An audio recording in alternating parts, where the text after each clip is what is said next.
just came back from seeing Captain Marvel. Let's find out if it was good or not.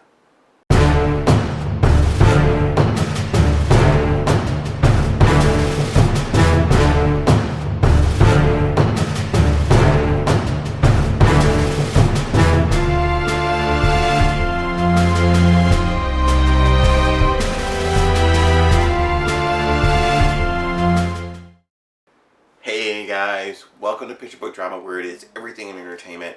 I am your host, Sean, your video and comic guru, bringing you another, it's been a long time since I've done a movie review. Definitely going to do more in the future, but this one I had to do just because there's been so much talk about this movie, and frankly I didn't like the first Captain Marvel movie, but yet I own it. Anyway, I'm going to give you guys a full review. I'm going to be talking about spoilers. The movie is already out, so if you don't want to know about spoilers, definitely don't, watch this till you see it, and then come back and let me know what you think. But I will tell you from the beginning, I didn't hate the movie. I didn't love it, but I did like it. I liked it a lot better than the first Captain Marvel movie by far. And I think it's because you do have the additions of, Monica Rambeau, and you also have Miss Marvel in there. Nick Fury is in here. You have a lot of things going on in here. So I definitely am, on board for that.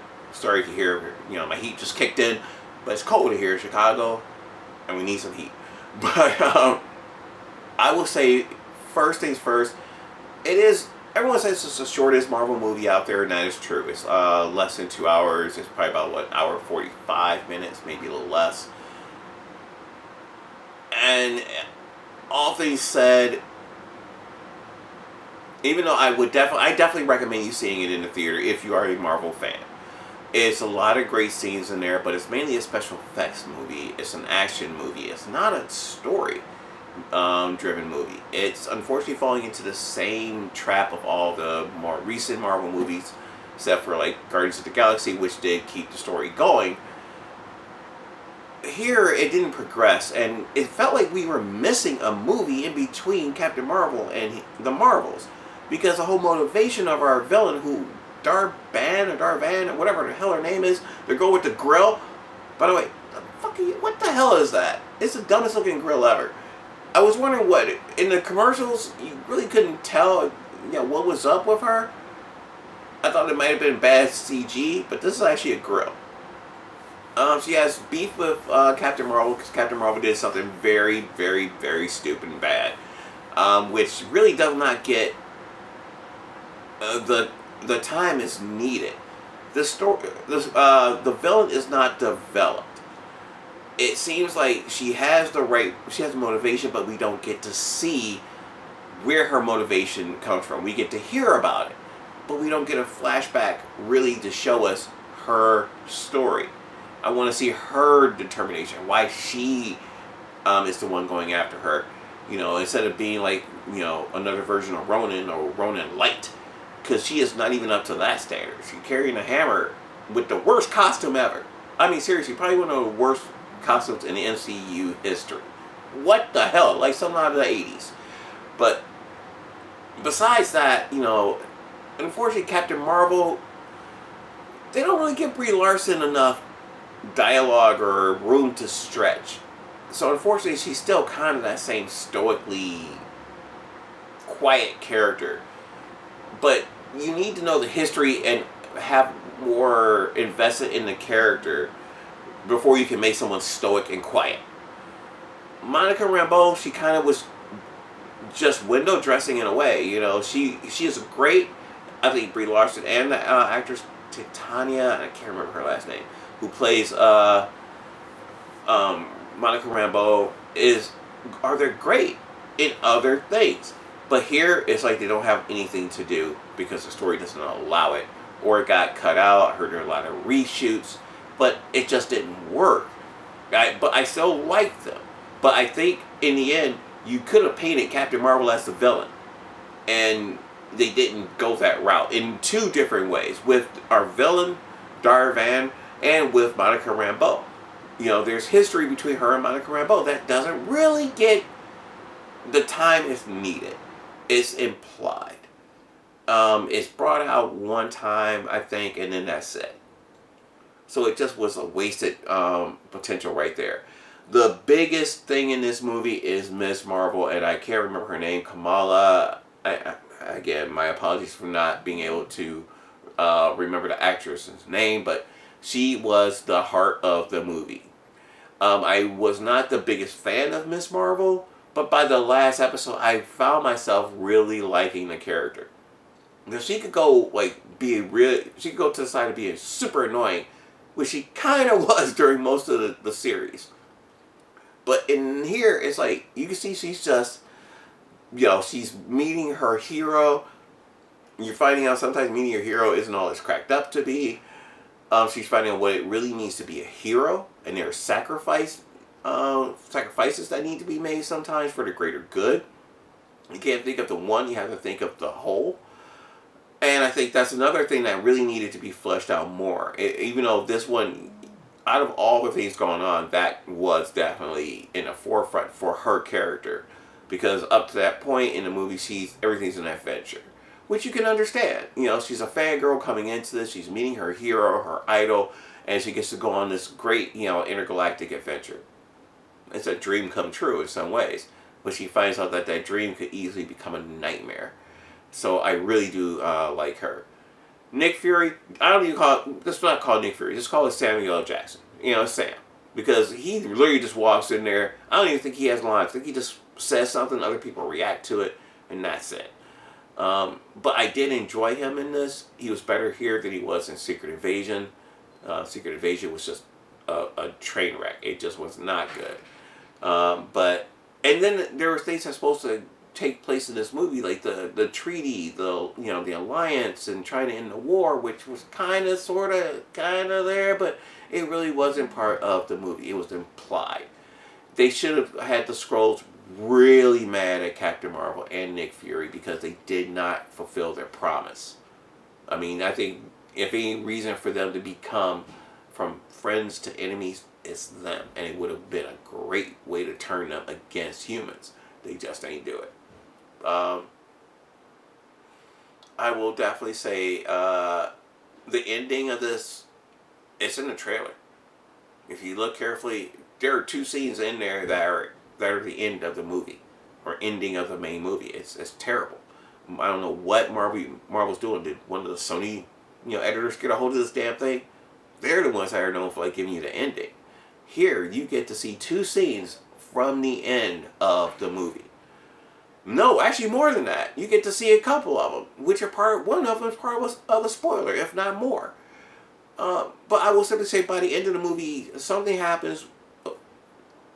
Alright. Spoilers. Because I don't want to, I already said in the beginning we're going to get spoilers. We're at that point. I've pretty much given you a rundown of the film, except for the cat, whatever the hell that damn cat name is. It's not a boy, it's a girl. She had kittens, there's a bunch of them now, and they all like to suck on people. But unfortunately, they don't know how to do them well either, because, god damn it, that CGI by the end of the movie was looking pretty rough. And the scene where they used all the cats to suck up the people was funny, but a little out of place in the movie because they didn't really play it up. It really could have been played better. But, okay, we are now officially in spoiler territory. You have been warned. Maria Rambeau has to close a pocket dimension that was opened by Darban, and it's just a dumb ending. But Darban gets sucked up into it, gets destroyed. She gets killed in there, which again is in the trailer. And you get to see Captain Marvel trying to close it, but she can only close it on the other side. So that scene where you see her, like, in space and all these different energy or strands of lights are coming from her hands, that's her trying to close a portal. Close that dimension. And when she does successfully close it, she's stuck on that side. So Captain Marvel and Miss Marvel are stuck there like, what the, And it's a scene that should have been emotional and played really, harshly. But one, I don't think it was deserved in this movie because the 3 did not have that long of a time. But they should have shown emotion. You know, yeah, they hugged. I mean, Captain Marvel kind of, I don't even know if her face even changed expression. You know, Kamala, she was obviously distressed by it. Well, there are, you know, two post-credit scenes or end-credit scene, post-credit scene, however you want to put it. There's two different endings in here. One of which is kind of reminiscent of Iron Man 3, the ending of that, and the ending of Iron Man 1. And I'll explain it as I say it, because you cut to see Kamala Khan now is back on Earth. She's kind of like in the shadows in a way, and she kind of steps out like Nick Fury. She says, "I'm here to basically recruit new heroes." She was apparently telling this whole story to Kate Bishop. So you kind of had that Iron Man 1 ending where Iron Man comes home and Nick Fury is in his house waiting for him, giving the speech, you think you're the only hero. And then the ending of Iron Man 3 where it turns out Tony Stark was telling the whole story of the movie to Bruce Banner. Well, they kind of combined it in here because you get Kamala Khan stepping out the shadow saying she's recruiting new heroes, but she's also was narrating the whole story of the movie to Kate Bishop. And then they said you need to recruit other heroes. I think they made mention of Cassie Lang, so she will probably be the next person. I don't know if what they plan on doing with the new Agatha Harkness series, because apparently Tommy is supposed to be in that, and he could be recruited. Patriot, who is supposed to be, and I think he's supposed to be in Captain America 4, because he is the original Captain America, and I do say the original Captain America. I can't remember his name, but he's played by Chris Lumley. I can't remember the actor's name, but he is the one who basically was Captain America for a short period of time, ended up getting imprisoned by the United States government because he disobeyed orders in a way, but they basically just found a way to shut him down.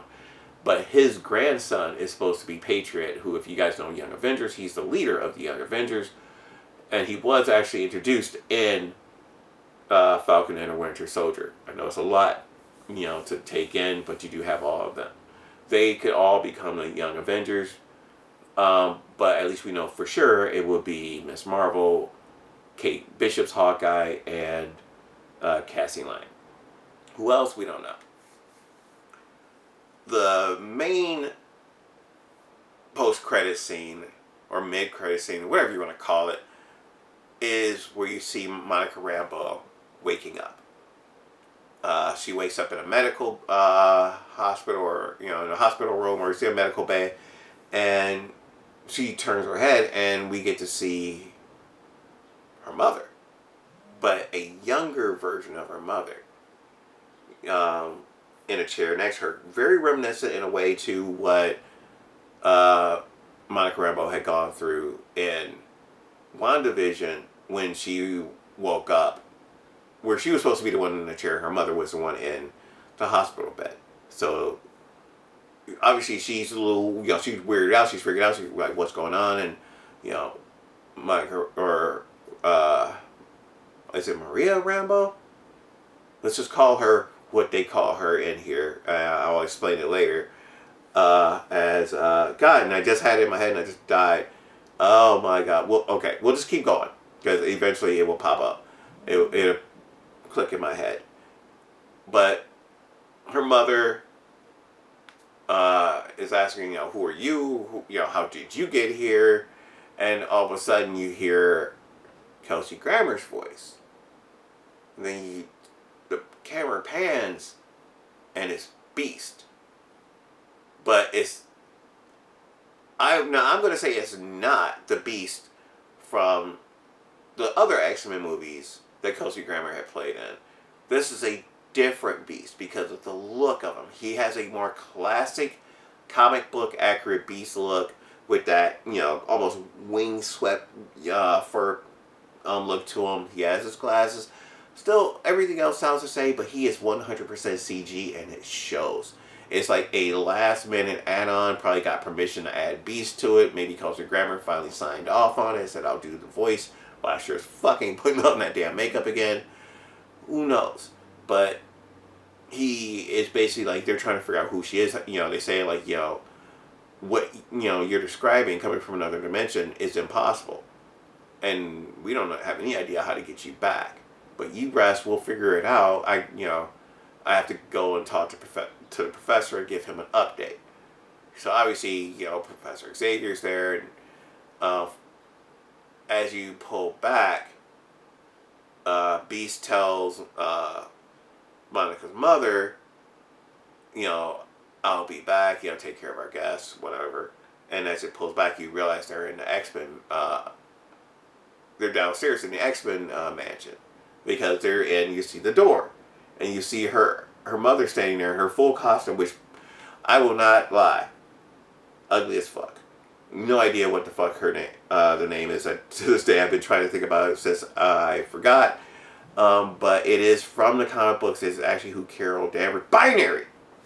I knew I would remember it. Beast calls Monica Rambeau's mother Binary. So that was cool, because that is actually a deep cut to a classic Chris Claremont Uncanny X-Men comic. I think like 165. Where Carol Danvers actually becomes Binary. And this is a long history where this is after she had lost her powers to Rogue. It's very complicated, but the bottom line is it was nice to see them at that end, because I believe Monica Rambeau is Photon. Her mother is Binary, and then you have Captain Marvel.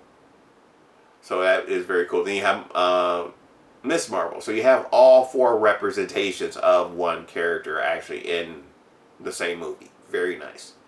So the whole thing about this is that the biggest thing about it is the end of the post-credit scene. The movie is very forgettable.